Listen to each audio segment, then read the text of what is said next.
insya Allah masuk surga.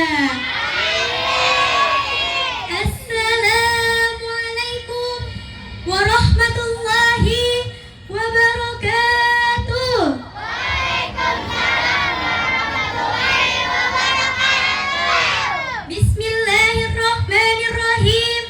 Alhamdulillahirabbil alamin. Wassalatu wassalamu ala asrafil anbiya'i wal mursalin wa ala alihi wa ashabihi ajmain. Amma ba'du.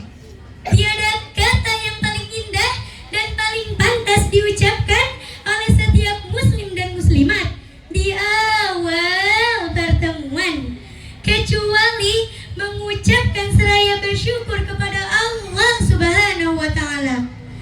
Allah yang bersifat Rahman dan Rahim, pengasih tak pilih kasih, penyayang tak pandang sayang, kasihnya tiada terbatas dan sayangnya pun tak terbatas. Salawat dan salam kita kirimkan kepada junjungan kita, yakni Nabi besar Muhammad sallallahu alaihi wasallam, yang telah mengirimkan kita dari zaman jahiliyah menuju kepada zaman yang disinari iman dan ilmu pengetahuan yang kita rasakan pada saat sekarang ini. Yang sama-sama kita hormati Ayah Ujang Fajar Hikmat beserta istri selaku pimpinan Majelis Yatim Piatu Fajar Al-Hikmah. Dan yang sama-sama kita hormati Bapak Ketua RW 04 beserta jajarannya. Dan yang saya cintai dan yang saya banggakan, para hadirin yang dirahmati Allah Subhanahu wa taala. Isra Mi'raj kita jadikan teladan dalam kehidupan kita. Ada peristiwa yang terjadi pada bulan Rajab. Ada yang tahu peristiwa apakah itu? Isra Mi'raj. Betul apa betul? Sampai-sampai Allah mengabadikan dalam Al-Quran surah Al-Isra ayat 1. Bismillahirrahmanirrahim. Subhanallazi asra bi'abdihi laylan minal masjidil haram ilal masjidil aqsa alladzi barakna hawlahu linuriyahu min ayatina innahu huwas samiul basir. Yang artinya, Maha Suci Allah yang telah memperjalankan hambanya Muhammad pada malam hari dari Masjidil Haram ke Masjidil Aqsa, yang telah kami berkahi sekelilingnya agar kami perlihatkan tanda-tanda kebesaran kami. Sungguh Allah Maha Pengasih lagi Maha Penyayang. Bapak, Ibu, dan teman-teman yang dirahmati Allah, saat peristiwa Isra Mi'raj banyak hal yang diperlihatkan Rasulullah sallallahu alaihi wasallam, yang kesemuanya itu bisa kita jadikan teladan dalam kehidupan kita agar keimanan dan ketakwaan kepada Allah Subhanahu wa taala semakin kuat, tangguh, dan kokoh.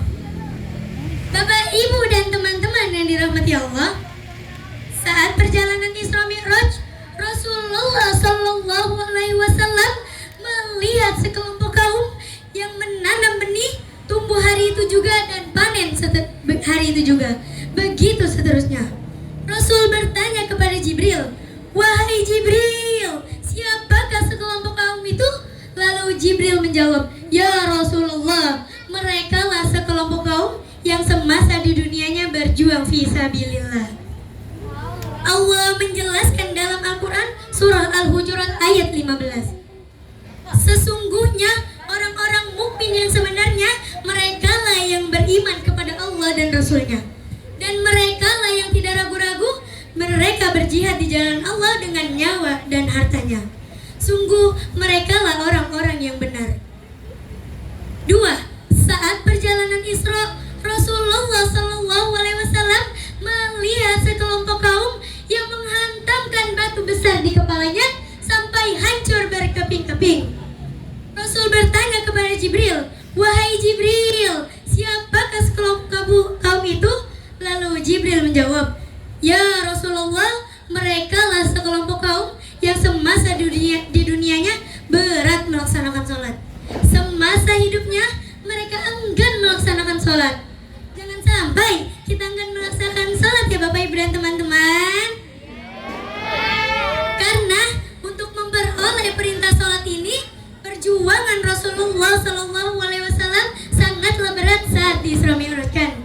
Rasul sampai mondar-mandir meminta kebijakan kepada Allah Subhanahu wa Ta'ala, yang tadinya sholat 50 kali menjadi 5 kali sehari semalam.